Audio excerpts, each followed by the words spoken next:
시청자 여러분 안녕하십니까? VOA 뉴스투데이 시작합니다. 미국의 싱크탱크가 최근 위성사진을 통해 군사 분계선 인근에 있는 북한의 미신고 미사일 기지를 분석하면서 북한군의 가장 고도화된 기지 중 하나라고 평가했습니다. 특히 지난해 선보인 회피형 미사일 등 최신형 미사일 배치 가능성이 있는 것으로 분석했습니다. 저 소식 김동현 기자가 취재했습니다. 군사분계선과 서울에서 북쪽으로 각각 52km, 125km 떨어진 황해북도 곡상군 갈골기지는 삭간몰과 금천리 기지와 함께 북한군 전술 탄도미사일 띠로 분류됩니다. 24일 미국의 북한 전문 사이트 분단을 너머에 게재된 전략국제문제연구소 CSIS의 최신 보고서에 따르면 북한이 신고하지 않는 15개에서 20개 미사일 기지 중 황해북도 곡상군에 위치한 갈골기지는 가장 고도화된 곳 중 하나라고 평가했습니다. 특히 최근 위성사진 판독을 통해 이 기지가 가동 상태로 잘 관리되어 있으며 지난 2년간 계속 개발하면서 현재 여단급 규모의 병력이 상주하고 있는 것으로 평가했습니다.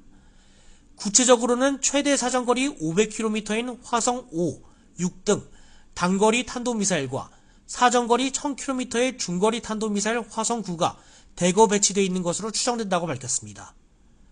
또 지하시설이 최대 10곳 정도 된다면서 각 지점을 잇는 3개의 시설 중 2곳은 견고화 작업이 이뤄져 선제 공격에 대한 대비를 갖추고 있다고 분석했습니다.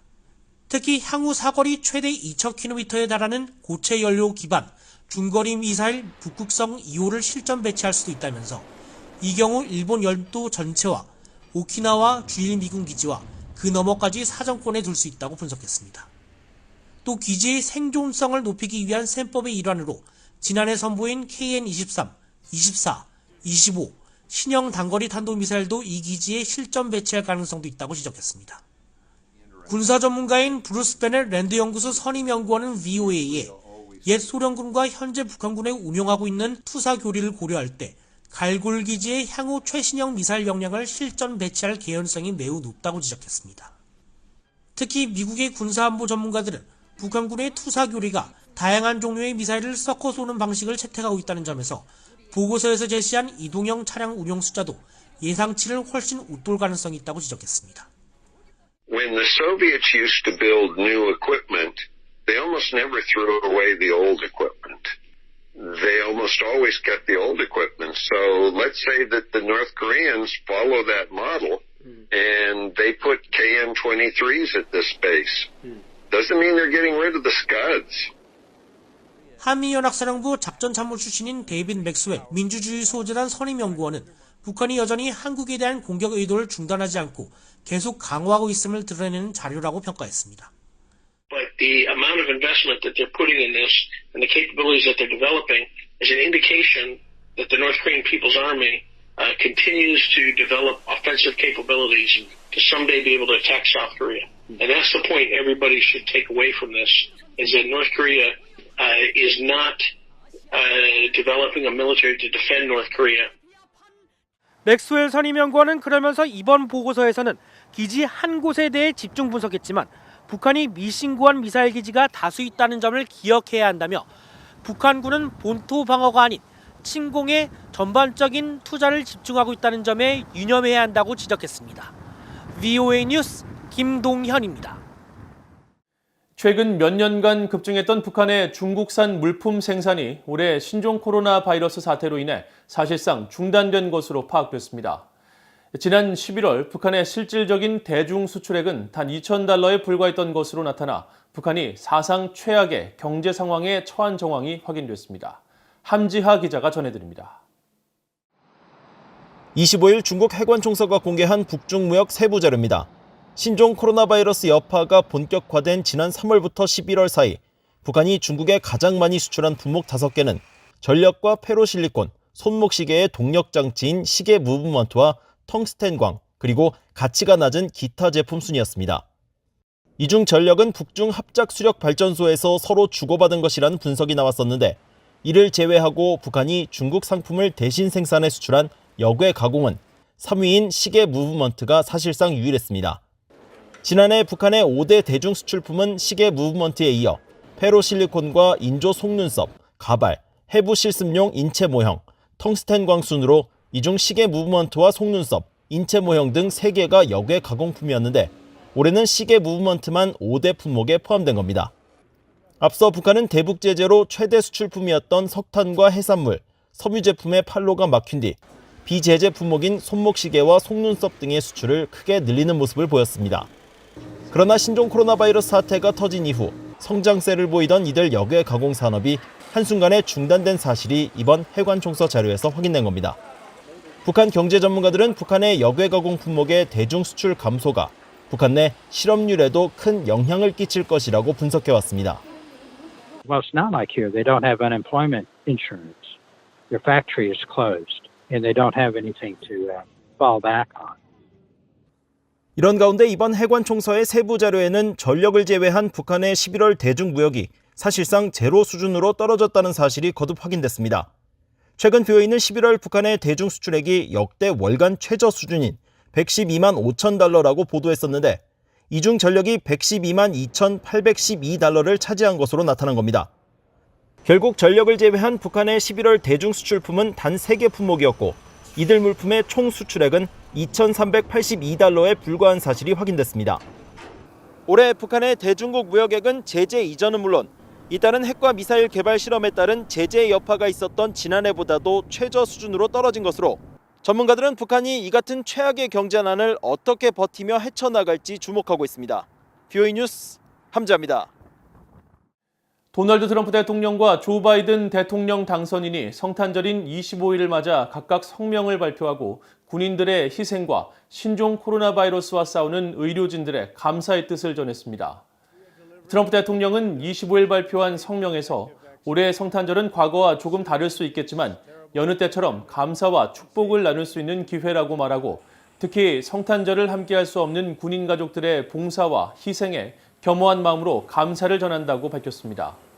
이어 제복을 입고 나라를 위해 봉사하는 용감한 사람들, 그들과 함께 걷는 이들에게 영원한 빚을 지고 있다면서 지역사회를 위해 끊임없이 봉사하는 응급의료진과 법집행관, 최전선의 의료 전문가들에게도 감사를 표한다고 강조했습니다. 조 바이든 대통령 당선인도 25일 자신의 사회연결망 서비스에 올린 영상을 통해 미국인들에게 성탄절 축하 메시지를 전하고 어려운 한 해였지만 성탄절이라는 희망의 시기에 공통적인 인간애와 서로를 위해 무엇을 할지를 다시 생각해 본다고 말했습니다.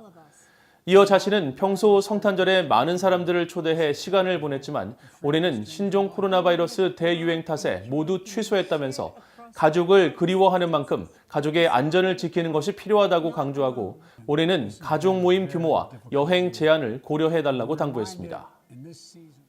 미국 정부로부터 기금을 받아 독립적으로 운영하는 비영리 민간단체 미국 민주주의진흥재단 네드가 올해 북한 지원 프로그램에 552만 달러를 지원했다고 밝혔습니다. 이 단체는 최근 BOA에 보낸 자료에서 민간단체들이 북한 내 인권 개선과 민주화 촉진을 위해 진행하는 22건의 프로젝트에 482만 달러, 네드 산하 두 기관의 대북 프로그램에 69만 9천 달러를 지원했다고 설명했습니다. 네드 관계자는 올해 북한 프로그램은 북한 내 시민사회 구축을 위한 민간 시장의 역할 이해와 북한 주민들의 독립적인 사고 능력 강화, 북한 인권 증진을 위한 전략 협력 강화 노력을 지원했다고 설명했습니다. 또 북한 주민들의 독립적인 정보 접근 확대와 북한에 대한 정확한 뉴스 제공, 인권 증진을 위한 탈북 여성의 역할 강화 활동을 지원했다고 덧붙였습니다. 지난해 미국 의회는 2020년 회계연도 예산안 중 대북 인권 증진 목적으로 국무부에 400만 달러, 네드에 600만 달러 등 적어도 1,000만 달러를 배정했었습니다. 북한 추정 해킹 조직이 한국 통일부를 사칭한 악성 이메일 공격을 통해 공격 대상자의 정보를 탈취하려 했던 정황을 파악했다고 한국의 사이버 보안 기업이 밝혔습니다. 한국의 민간 사이버 보안 기업인 이스트 시큐리티는 최근 발표한 12월 보안 동향 보고서에서 최근 탈륨과 금성 121 등 북한 연계 해킹 조직의 소행으로 추정되는 지능형 지속 위협 공격이 연이어 적발됐다고 밝혔습니다. 보고서에 따르면 북한 추정 해킹 조직은 통일부를 사칭해 가짜 평화 통일 관련 이야기 공모전 신청서를 첨부하는 방식으로 악성 이메일 해킹 공격을 펼쳤으며 이메일 본문에는 통일부에서 정식 발행한 것처럼 정교하게 조작된 문서 이미지를 삽입해 악성 코드가 담긴 하단 링크를 접속하도록 유도한 것으로 나타났습니다. 그러면서 링크를 열고 계정 암호를 입력하면 공격 대상자의 정보가 유출되는 것은 물론 주변인들에게 피싱 메일이 발송되는 등 2차 피해가 발생하도록 설계됐다고 설명했습니다. 이스트 시큐리티 측은 탈륨 등 북한 연계 해킹 조직들의 대남 사이버 공격이 전방위적으로 펼쳐지고 있고 신종 코로나 바이러스 관련 정보 탈취 행위도 급증하고 있다며 공격자가 단순 개인이 아닌 국가 차원에서 체계적으로 활동하는 만큼 국가 사이버 안보 측면에서 해결 방안을 적극적으로 모색해야 한다고 강조했습니다. 일본 정부가 북한의 일본인 납치 문제를 다룬 영화 메구미 갈라놓여진 가족의 30년을 인터넷 동영상 사이트 유튜브를 통해 무료 상영하면서 납북 일본인 문제 해결을 위한 의지를 다시 밝혔습니다. 일본 납치 문제 대책본부 사무국은 24일부터 26일까지 유튜브를 통해 1977년 11월 15일 13살의 나이로 일본 니가타현 니가타시에서 북한 공작원에 의해 납치된 요코다 메구미 씨와 그 가족 그리고 다른 일본인 납치자들의 이야기를 담은 2006년에 제작된 이 영화를 공개했습니다. 스가 요시히데 일본 총리는 앞서 22일 도쿄에서 열린 한 행사의 강연에서 북한에 의한 일본인 납치 문제는 가장 중요한 과제라면서 미국의 조 바이든 대통령 당선인과 조기에 만나 이 문제 해결을 위해 협력하겠다는 의지를 밝혔습니다. 이어 가토 가스노부 관방장관은 지난 24일 납치 피해자 가족들이 올해 잇따라 사망한 것을 언급하며 통안의 극치라고 말하고 모든 피해자의 귀국을 실현하는 데 전력을 다하겠다고 밝혔습니다. 이상으로 VOA 뉴스투데이를 모두 마칩니다. 시청해주신 여러분 고맙습니다.